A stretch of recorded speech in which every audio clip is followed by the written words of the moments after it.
Hello and welcome back to yet another episode of What's in a Story. And to exactly find that, let's turn a corner and discover as we reach beyond several fascinating narratives like laws, myths, and legends and try to understand many related big and prominent as well as small but important facts about history, literature and languages, festivals, beliefs and customs, relations and relationships, and many such things of our socio-cultural ethos, which creates the larger picture. These narratives are from present, the immediate past, and long past, and are from my books, from my work across India and South Asia. And I hope you really enjoy listening to them as much as I did when I heard them the very first time.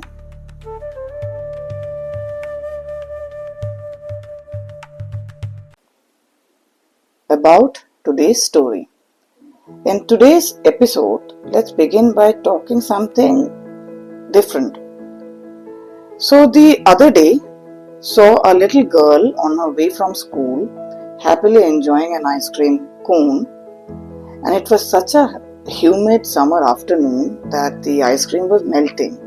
It was trickling down all over her fingers.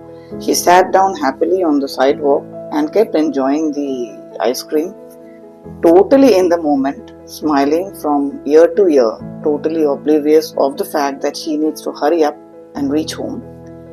But at that moment, she was extremely happy with that simple thing, the ice cream, at that moment. Another time, saw an elderly mother being helped inside a theatre. There was a cinema going on. By her, what she looked like about a middle-aged daughter, to enjoy this recently released cinema. Pretty dark inside the theatre. The steps could be faintly seen. The daughter slowly guided her and made her sit down on her seat. And the mother's face lit up. Broad smile, mentioning that how after so many days she is there at the theatre again. And another time, and this is something that I frequently witness, this being a friend of mine, there's this woman for a long time in between jobs, but never misses a single night to feed around 30 to 40 strays every single night. She prepares their food, feeds the strays, and kind of takes it upon herself to be a duty that gives her immense happiness in spite of all the hardship that she's facing right now in her life. Now, aren't there so many such similar examples all around us? It's about the little joys of life and the little moments that goes into making a loving larger picture. In today's episode, let's listen to a story of love and empathy, which also speaks of respect, companionship, understanding, innocency, simplicity, yet has the maturity of a deeper understanding.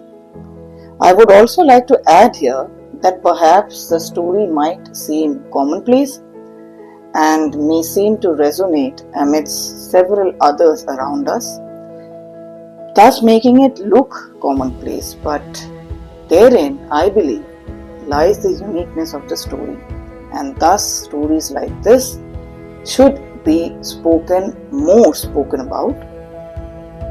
It needs to be told, to be reminded that respect begets respect, and of course love begets love. It's a story that speaks about a very important rhythm of life, a rhythm that may slow down at times or suddenly hasten up at other times, but nevertheless finally finds its own expression, perhaps a little delayed or maybe a little early at other times, but something that keeps speaking about never to give up. Today's story is titled 1956, A Love Story, from my book, The Owl Delivered the Good News All Night Long. The author is Ramesh Ghadi, who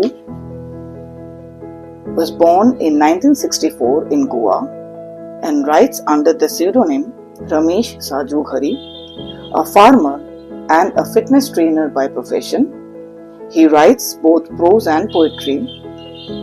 He speaks about how he became a writer by chance.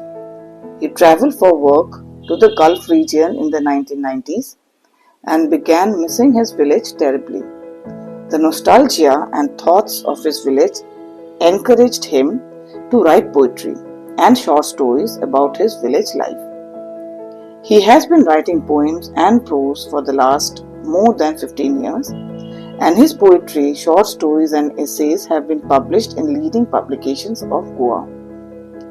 He is involved also with many environmental groups that are trying to save nature and heritage of the coastal villages of Goa. Presently, he is also working on his poetry collection and a short story collection in Konkani. The title of today's story is 1956, A Love Story by Ramesh Ghadi, originally in Konkani and Hindi. It was personally narrated to myself by Ramesh, and it is the story about his parents. This is a love story from a very difficult time and is still remembered fondly by the people of the place. This story also speaks about respect that should be accorded to a spouse who should be justly treated as a partner and a friend in life and never as an inferior individual. This is the story of Indira and Sau Ghadi, who were the parents of Ramesh, and they were from Saligaon in Goa. Follows the story 1956, A Love Story.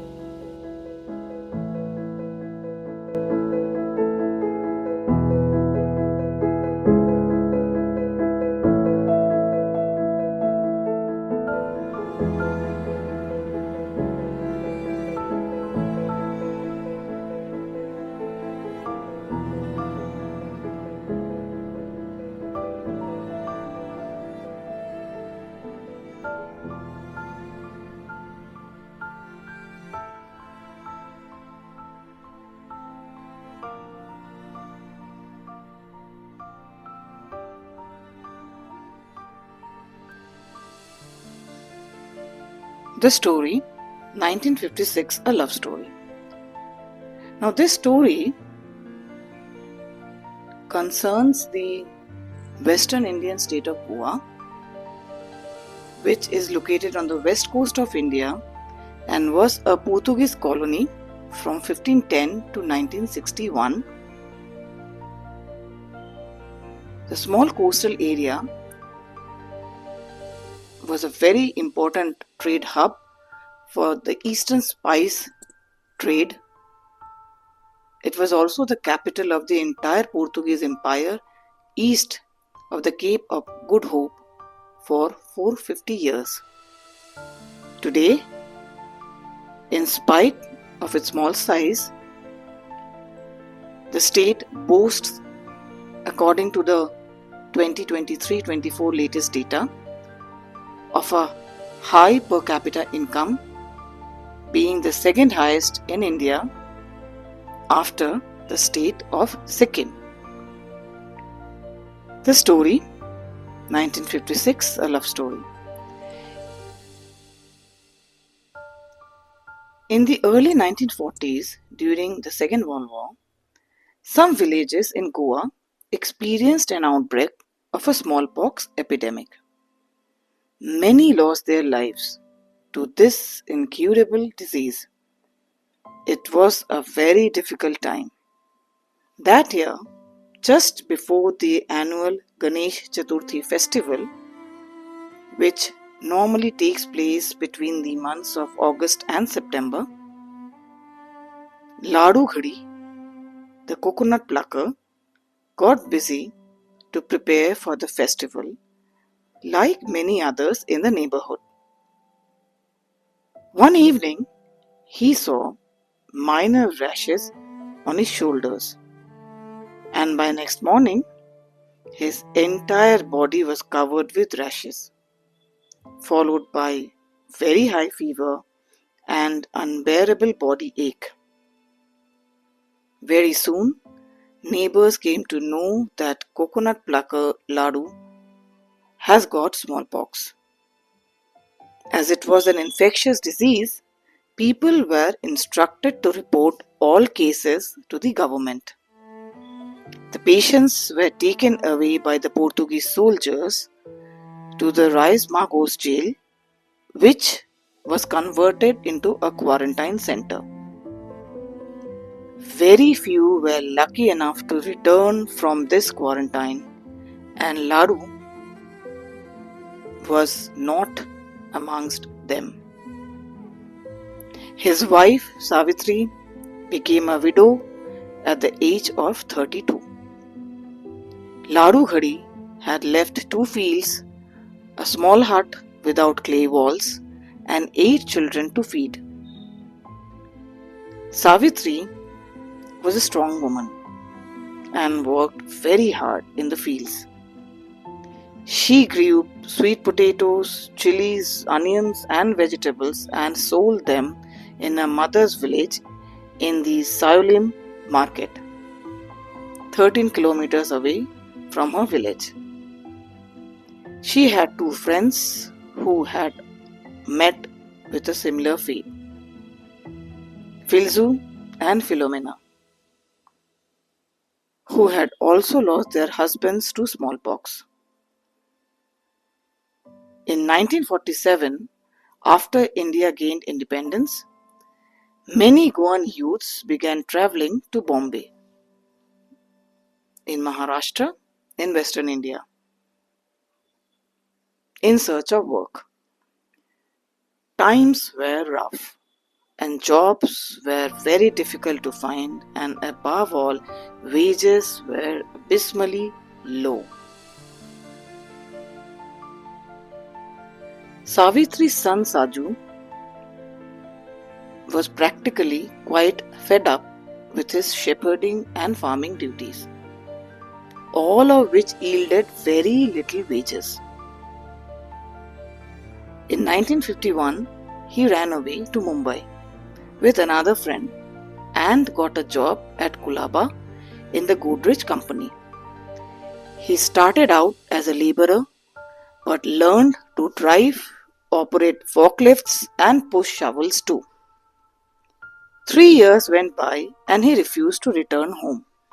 Thus Savitri borrowed some money from friends and neighbours and travelled to Bombay by a steamer one day to bring back her son. Back home, in those times, in Portuguese Goa, it was not easy to get a driver's license. And after 3 attempts, Saju got his license and began driving a truck in the then recently started iron ore mines, but was soon bored with his job and often thought of returning back to Bombay. Savitri feared that Saju may never return if he left for Bombay once again, and she planned to get him married to 16-year-old Indira, whom she had heard about from her brother. On meeting Indira, Savitri made up her mind and soon the marriage took place. Following traditional customs till the day of the marriage in 1956, the bride and the groom never met each other. But this happy marriage materialized into one of the most memorable stories which is still fondly remembered by many contemporaries. This was a time when traditional beliefs almost dictated or forbade men and women to express their love in public. However, the story of Saju and Indira was different. Many times Savitri remarked in jest how her son still runs behind his wife like a newlywed husband. Immediately after their marriage, Saju drove a truck for a living. This took him away to various places including the extreme north in Usgaon, Sonshi, Pali. But wherever he went, he took Indira with him. In 1961, when Goa was liberated from the Portuguese, the new Goa to Bombay bus service started. Saju became a bus driver on this route. Till late 1970s, Goa to Bombay road was in an extremely bad condition, and during monsoons it became a nightmare for drivers. The road would often be riddled with heavy boulders and stones, uprooted trees, huge potholes, and flash floods. Often buses would remain stranded for 2 or 3 days till a help came along. In such difficult times, often there would be several days when no news arrived of Saju.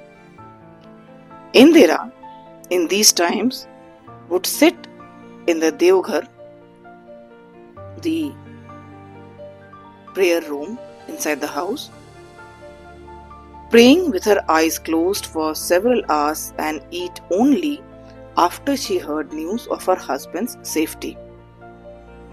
Returning from his Bombay trip, Saju would park his bus at Mapusa stand and rush home. Indira would be busy in the field somewhere below the house making cow dung cakes for fuel. Saju would quickly change into his shorts and run to the field and help her make the cow dung balls. Almost too eager to help and not showing any signs of exhaustion at all. The aunts in the family would giggle, seeing him doing the job generally done by women in those days. But Saju, he was least bothered. If Indira was sweeping the courtyard, Saju would take the broom from her and start sweeping, since he knew she had a weak back. The neighborhood woman would feel shy even seeing both of them at work together. They would smile, run away, hide their faces behind their sari pallus. Saju loved to clean the fish too. Well, this was actually another excuse to help Indira. Indira's love, on the other hand, reflected through the large tika on her forehead. Saju liked to see this tika, the size of a 50 paisa coin, on Indira's forehead. They would often go around the neighborhood on Saju's bike. This continued until they were well into their 70s. Twice they even had a fall with minor injuries, and their son's friends would tease that one day their parents might end up getting seriously hurt. And to these, Indira would just smile and say, "If something happens to us while we are together, it will be a blessing from Ishwar." The two of them never quarreled, argued, or fought. So much so that their love became immortal in the entire neighborhood, and the pair actually came to be referred to as, quote unquote, the lovebirds. When their sons Digambar and Ramesh got married, initially the new wives in the house often felt embarrassed to see the old couple sitting in the courtyard, close to each other, chatting away merrily. But slowly, like the rest of the neighborhood, they too got used to it. Several years later, Ramesh got a job in the Gulf, and every departure after a visit would entail a tearful farewell. One day, in 2005, Ramesh got the news of the sudden death of his father. And the first thought that crossed his mind was, when one lovebird dies, how will the other one survive? How would my mother look without that large 50 paisa tika on her forehead? Saju passed away only a month before their 50th wedding anniversary. Perhaps